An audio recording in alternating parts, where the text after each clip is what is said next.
بسم اللہ الرحمن الرحیم۔ السلام علیکم۔ آپ دیکھ رہے ہیں Ali fact house end of world series کے لاسٹ پارٹ میں آپ کا خوش آمدید۔ آج کی اس امپورٹنٹ ویڈیو میں آج ہم بات کریں گے قیامت کے آخری لمحات کے بارے میں کہ آخری لمحات میں قیامت کے کیا کیا چیزیں ہوں گی، کیا کیا چیزیں رونما ہوں گی اور کیا کیا ہو چکی ہیں اور کیا کیا ہونا باقی ہے۔ قیامت کے قریب آخری لمحات میں دجال کی دنیا پر حکومت ہوگی۔ تھرڈ ٹیمپل بن چکا ہوگا، مسجد اقصیٰ کو شہید کر کے وہاں ہیکل سلیمانی تعمیر کیا جا چکا ہوگا۔ دجال اس قوت سے تمام دنیا پر قابض ہوگا کہ امام مہدی اور ان کے ساتھی شام کے شہر دمشق میں محصور ہو کر رہ جائیں گے۔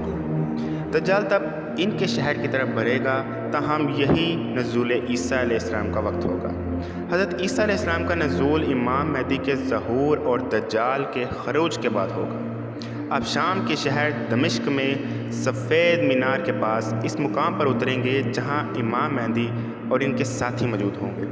حضرت ابو ہریرہ رضی اللہ عنہ سے روایت ہے، رسول اکرم صلی اللہ علیہ وسلم نے فرمایا، میرے اور عیسیٰ کے درمیان کوئی نبی نہیں، وہ اترنے والے ہیں، تم انہیں دیکھ لو تو پہچان لینا۔ وہ میانہ قد کے آدمی ہوں گے، رنگ سرخی اور سفید میل ہوگا اور زرد رنگ کے 2 کپڑے پہنے ہوں گے، پانی نہ پڑنے کے باوجود ان کے سر سے قطرے ٹپک رہے ہوں گے۔ حضرت عیسیٰ کو جب آسمان پر اٹھایا گیا تھا تو ان کی عمر 33 سال تھی، چنانچہ وہ اپنی دوبارہ آمد کے وقت اسی عمر کے ہوں گے۔ جب وہ اتریں گے تو فجر کی نماز کی اقامت ہو چکی ہوگی اور امام مہدی نماز پڑھانے کے لیے آگے بڑھ چکے ہوں گے۔ حضرت عیسیٰ علیہ السلام کو دیکھتے ہی وہ پیچھے ہٹ کر کہیں گے کہ آئیے آپ نماز پڑھائیے، لیکن حضرت عیسیٰ علیہ السلام انکار کر دیں گے اور فرمائیں گے کہ نہیں، میں تم میں ایک دوسرے پر امیر ہے۔ حضرت جابر بن عبداللہ رضی اللہ عنہ سے روایت ہے، رسول اللہ صلی اللہ علیہ وسلم نے فرمایا، میری امت کا ایک گروہ حق کی خاطر قیامت تک لڑتا رہے گا اور غالب رہے گا۔ پھر عیسیٰ علیہ السلام نازل ہوں گے، مسلمانوں کا امیر ان سے کہے گا کہ آئیے ہمیں نماز پڑھائیے، لیکن وہ کہیں گے نہیں، امیر تم میں سے ہوگا، یہ وہ عزاز ہے جو اللہ تعالیٰ نے اس امت کو بخشا۔ یہاں یہ اہم سوال پیدا ہوتا ہے کہ سب نبیوں میں سے حضرت عیسیٰ علیہ السلام کے نزول میں ہی کیا حکمت کشیدہ ہے، یا پھر حضرت عیسیٰ علیہ السلام خود ہی نماز کی امامت کیوں نہیں کریں گے؟ پہلے سوال کا جواب حضرت ابن حجر فتح باری یوں دیتے ہیں کہ نزول عیسیٰ سے یہودیوں کی تردید منظور ہے، کیونکہ وہ سمجھتے تھے کہ انہوں نے حضرت عیسیٰ علیہ السلام کو قتل کیا ہے۔ اللہ تعالیٰ ان کے جھوٹ کا پردہ چاک فرما کر انہیں حضرت عیسیٰ کے ہاتھوں سزا دلائیں گے۔ دوسرے امامت کے متعلق سوال کے جواب میں حضرت جوزی رضی اللہ عنہ یوں فرماتے ہیں کہ حضرت عیسیٰ علیہ السلام آگے بڑھ کر امامت فرما دیں گے تو اس سے دلوں میں شبہ پیدا ہوگا کہ وہ نائب کی حیثیت سے آگے بڑھے یا نئی شریعت لائے ہیں۔ ان کا مقتدی کی حیثیت سے نماز پڑھنا یوں ضروری ہے کیونکہ حضور صلی اللہ علیہ وسلم کا یہ ارشاد کہ میرے بعد کوئی نبی نہیں آئے گا شک و شبہ سے غبار آلود نہ ہو جائے۔ اس کے بعد نماز فجر کے فوراً بعد حضرت عیسیٰ علیہ السلام دجال کے خاتمے کا ذمہ اپنے سر لیں گے۔ دجال اس وقت اپنی 70,000 یہودی فوج کے ساتھ دمشق پہنچ چکا ہوگا۔ نقشے پر نظر ڈالیں تو آپ کو اندازہ ہوگا کہ دمشق اسرائیل کی سرحد سے صرف 60 میل دور ہے۔ دمشق پہنچ کر شہر کے باہر دجال ڈیرا ڈالے ہوگا، تبھی شہر کی مسجد کے مینار پر حضرت عیسیٰ کا ظہور ہوگا۔ حضرت عیسیٰ نماز کے بعد شہر سے باہر دجال کی فوج سے ٹکرائیں گے، یہودیوں کو شکست فاش ہوگی اور 70,000 یہودی تمام کے تمام مارے جائیں گے۔ دجال فرار ہو کر یروشلم کی طرف بھاگے گا اور وادی عتیق سے گزر کر وہ لد کے مقام پر پہنچے گا اور یہیں حضرت عیسیٰ علیہ السلام اسے دبوچ لیں گے اور قتل کر ڈالیں گے۔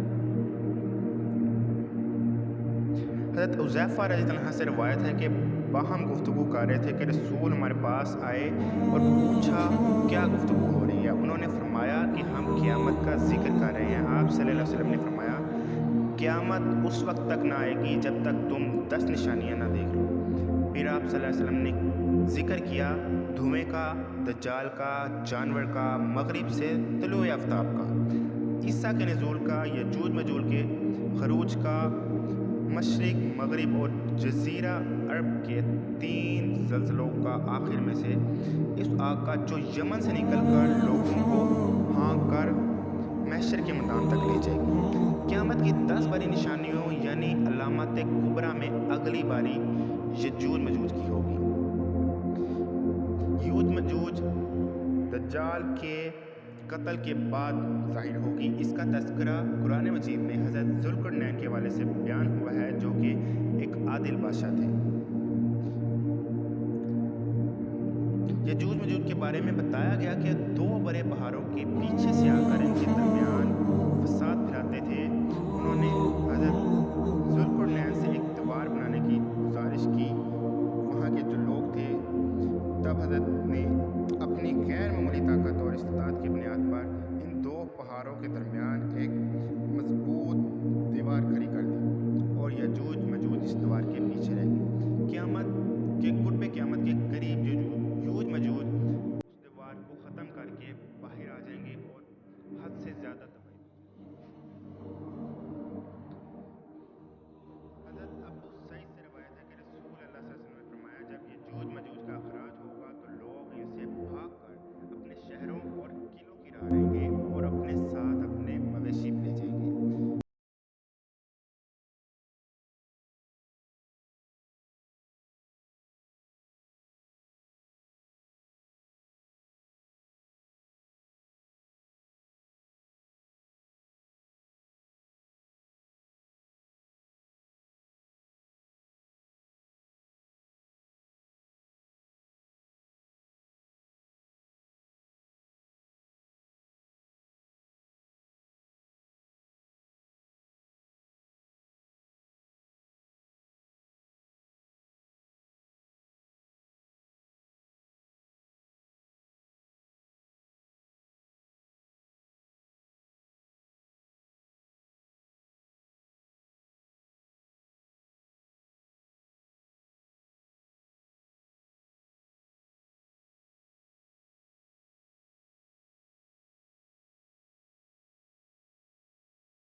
حضرت عمر رضی اللہ عنہ سے روایت ہے کہ رسول اللہ صلی اللہ علیہ وسلم نے فرمایا کہ جہاں تک قیامت کی پہلی نشانی کا تعلق ہے وہ آگ جو مشرق سے ظاہر ہو کر لوگوں کو حشر کے لیے مغرب میں جمع کر دے گی اور یا یمن سے نکلے گی یا کسی کو پیچھے نہیں رہنے دے گی بلکہ جو پیچھے رہا اسے کھا جائے گی اور باقیوں کو ہانکتی ہوئی شام میں میدان حشر میں لے جائے گی۔ اور اس کے بعد اللہ تعالیٰ حضرت اسرافیل کو سور پھونکنے کا حکم دیں گے۔